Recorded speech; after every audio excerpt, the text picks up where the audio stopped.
Hello, people of the internet. Welcome to another review here on Pez of the Mind. I am James Phoenix. He is Chriz the Mole. Award-winning Chriz the Mole, which 2 is years very running. important because right now on TV in the UK is the Television Awards, Ah, where I won this. nice. Okay, I'm not on the Television Awards, I will admit. Yeah. But I do have this. Yeah. It was awarded in an advanced ceremony. It's one of those awards they don't show on TV. Bada boom! Realist reviewer in the room. Oh. But yes, we're here to review Civil War 2, Electric Boogaloo. Yes. For those who might not be aware, of course, Civil War was a major comic book arc a couple decades ago. It was a very big deal. It involved a team led by Captain America fighting a team led by Tony Stark over whether or not superheroes should be forced to register their identities with the government. Civil War II is not that. Yep. The thing I loved the most in the original Civil War was the panel of Multiple Man. Just like, oh fuck, this is going to take me all day. Thank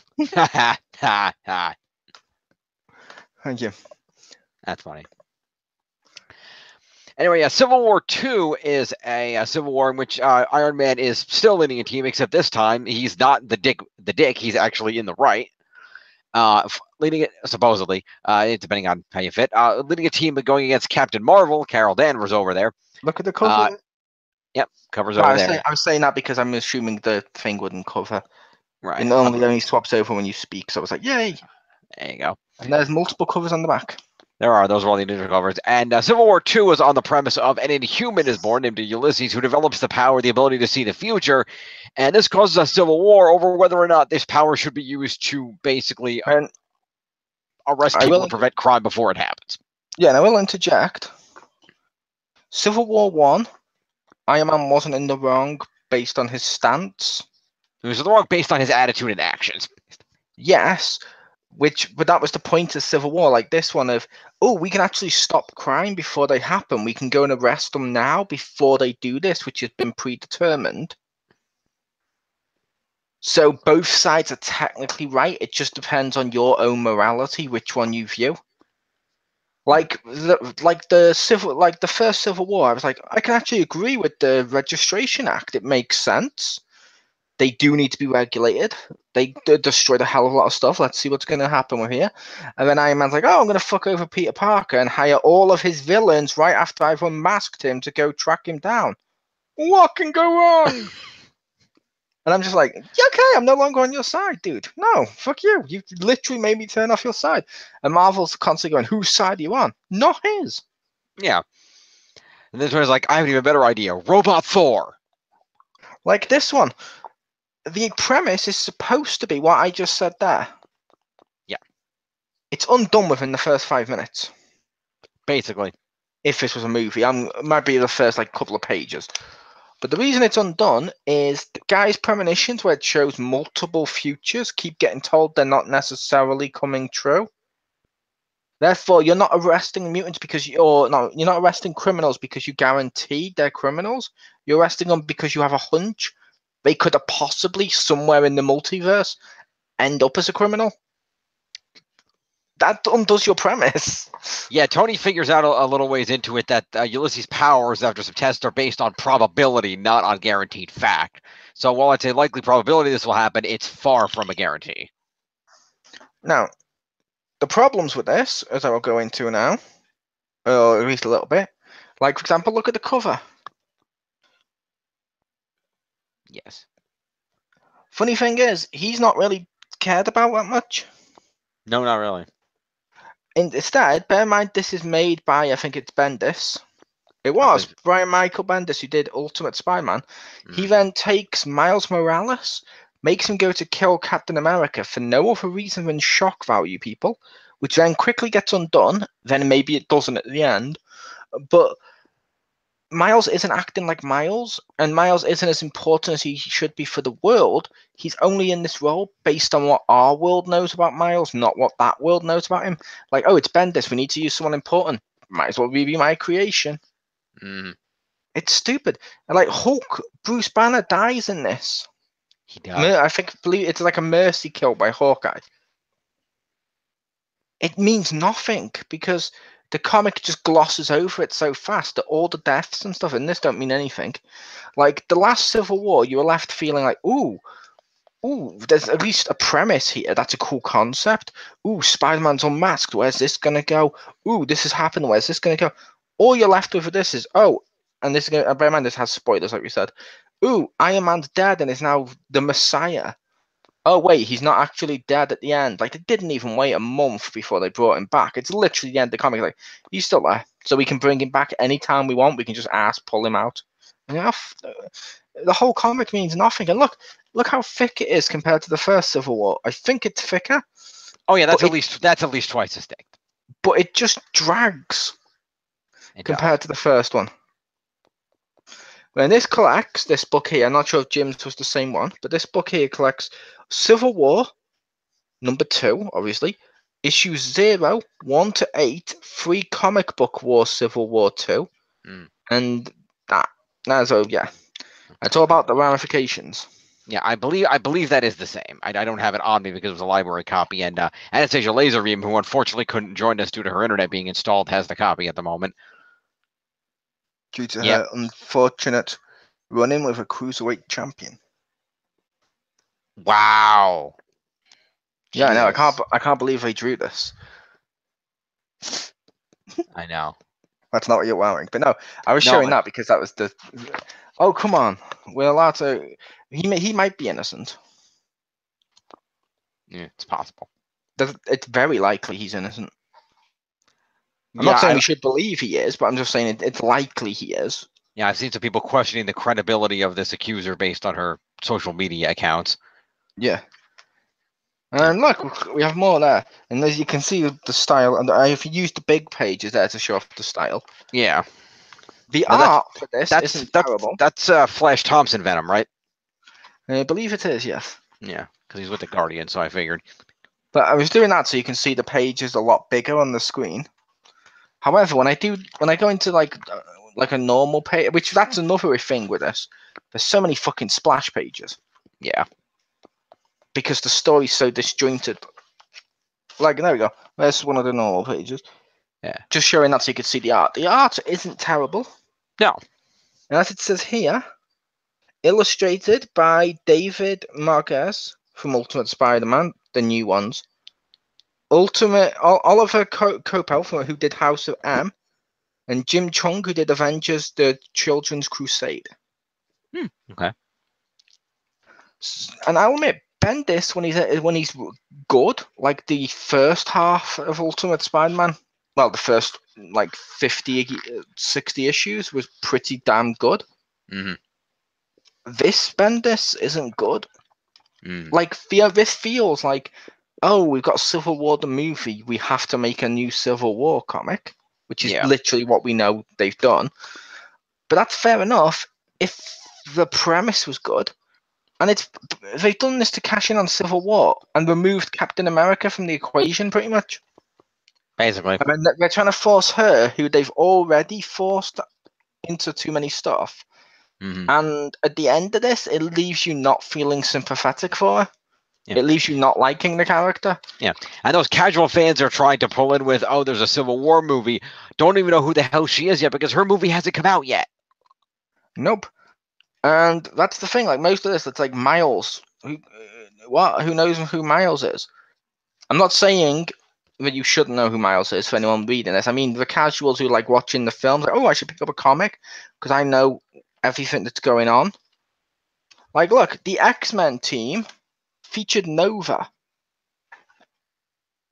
Like, the best part with the X-Men featured Nova. Most of it is, ooh, look how good the Inhumans are. Look at us push all our new people and watch as we kill a bunch of people you liked previously. Yep. I'm just going to throw that down there now. But yeah, that's complete. It's a bad comic. It's a really bad comic. Like, it feels like nothing happens in it. A lot happens. Like, there's a lot of deaths. But it doesn't feel like anything happens. It just feels like, oh, okay. No, this is still going. Like, they gave it more issues, I think, to try and make it feel bigger. Because logically it feels it'll be bigger. But they didn't concentrate on the story half as much. Like, the first Civil War was good for, like, the first half. Then the second half was bad enough that it makes the whole thing mediocre. But they didn't concentrate on this one. They just didn't seem to put any effort into the story. Oh, let Jim talk. I agree with the majority of what you said. I think it was in base content. It was a good idea of, if we have purportedly the ability to see the future, is it or is it not ethical to act on that in advance? And it was a great concept. They executed it like complete shit. Yeah, that's what I said. It was a great concept because the idea of Civil War was always which side are you on and all the other stuff. Yeah. It's cool to have that story, and it's like, oh, that's cool. Which side are you going to be on? And ooh, I'm going to be on. I'm on this side, Jim, and Jim will be like, no, I agree with this side. And me and him could actually have an intellectual debate about it. Yeah. But now it's like, hey, Jim, which side are you on? The Messiah dressed in a robot suit with lasers on his hands, or the girl who's believing someone who's not an X-Man but is going to be treated like such because he has a hunch? Yeah. Also, his powers work on probability, which is literally what Scarlet Witch's powers work on, and they're completely different. Hasn't continuity gone back and forth on whether it's probability or magic a few times, though? Semi. Yeah. Usually it's probability, or at least in a lot of them, it tends to be probability, but everyone looking at it sees it as magic. Yeah, I'm interested how they're going to, work with her powers, given that they, after the fact, they went out, after the fact, they brought in Doctor Strange and said, oh yeah, there actually is magic. Yep. Which, well, to be fair, they'll probably go with how they did with that one. Isn't she basically a human at this point? Yeah, kind of. Which matches what the comics is. True. I'm hoping they retcon it a bit when now they got X-Men and introduce her dad. That would be nice. I mean, admittedly, Quicksilver's dead, but no one's perfect. No. But no, with this, it's just a case that they did it poor. They did so many stuff poorly. They did. It is as a standalone in this comic, it's they go, oh look, Miles is gonna kill Captain America. Incredibly stupid. Whether they were intending it or not, I will note that actually comes to bear large relevance in the next event in Secret Empire, which is also bad for different reasons. I'm going to make the case, of course, they meant it to mean something. Well, literally, the ending of this comic, where she tells you about the different worlds, where it is, shows you a glimpse of Secret Empire, and it shows you the Miles event, and it says it could still happen. Ah, okay. Or it's still going to happen in the future. So it looks like they planned that. Like, oh, okay, if we do this, they can use this later.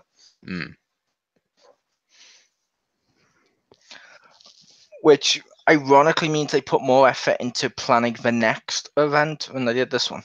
Yeah.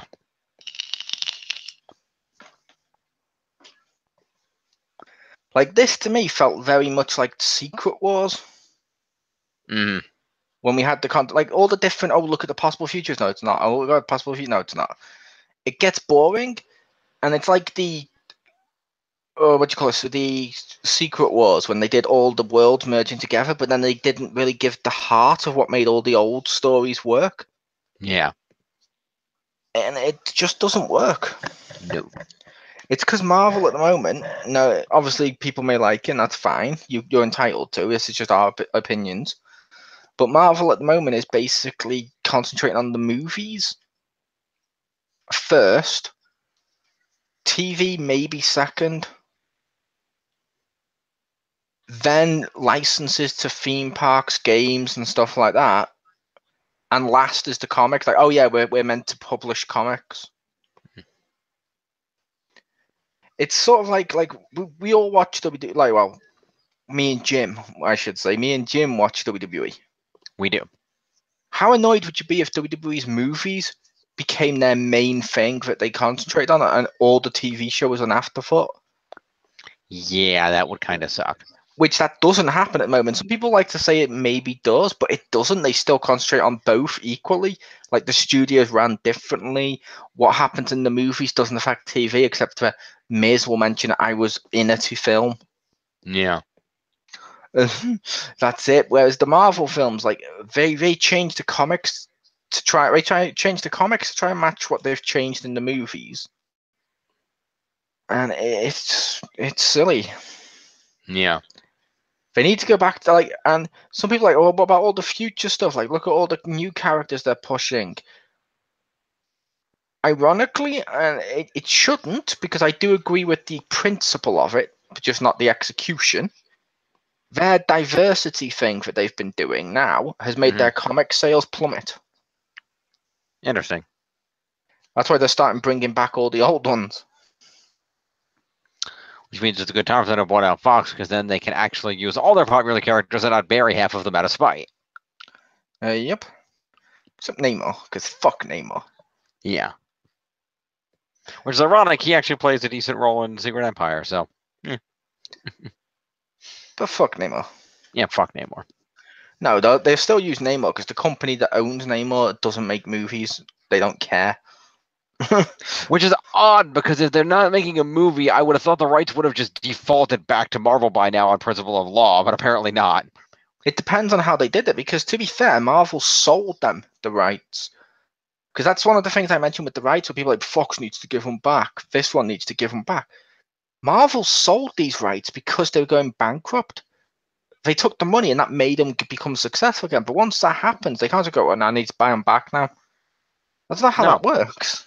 No, but there are laws in place that stipulate it's the reason Fox kept churning out shitty Fantastic Four movies, because if they don't use the property for a certain number of years, the contract stipulates that the rights go back to Marvel. That's certain contracts, not all though. Right, okay. And it seems like Namor, they can do fuck all with it, just keep the rights. Apparently.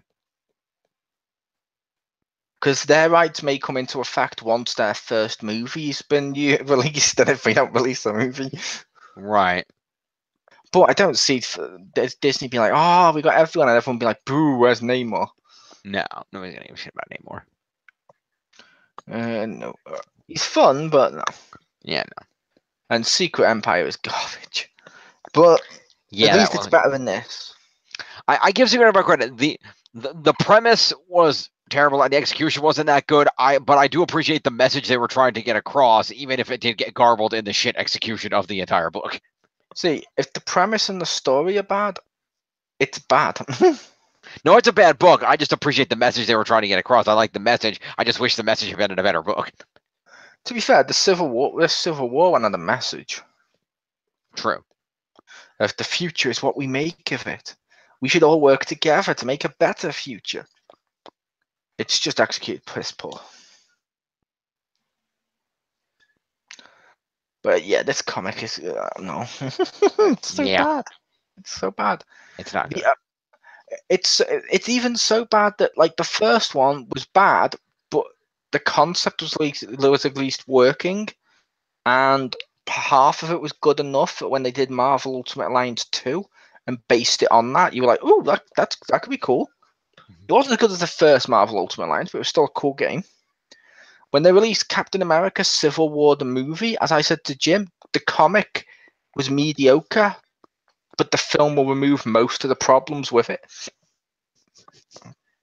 Like they won't do Claw. Mm-hmm. And that's Clone for, not the character Claw. Right. No, I'm saying that for the audience. But yeah, did you want to rate it? I don't know. I don't know. I'd probably be generous and throw it like yeah. I was about to say about a 70 out of 100. Yeah, about 70 or 7. Yeah. No, I thought it was 65, maybe 70. I mean, it was. Yeah, I appreciate their attempt, but and like I said, they did have a good premise on their hands. They just executed it piss poorly to the point that you couldn't really agree with either side. It was just a bunch of assholes screaming at each other. I would make trying to punch each other. I'm going to say you could agree with Iron Man's side. Because the other side is someone's making probable calculations that aren't accurate, and we're going to arrest innocent people based upon this. No. Whereas the other side's like, we should totally do that. True. Yeah, I mean, like I said, I would say it was definitely more. I mean, it was definitely more agreeable, but it was still. The core of the concept from what they wanted before the comic was released was good. But once it was released, the whole it's the core's not even there. Like literally, the premise is gone. Yep. Why? But yeah, no surprise thing on here. I'm gonna rate it. Avoid that. It's terrible. This is all. It's not as bad, but it's almost maximum carnage, Brad. Oof. So yeah. Yeah.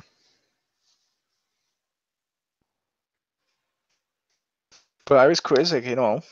And I was James Phoenix. Thank you for joining me, and we will see you for our next review coming up this weekend. Sunday. Is it Sunday? Okay. Yes, on the Sunday Sunday, for the Royal Rumble. Yeah, Sunday Royal Rumble.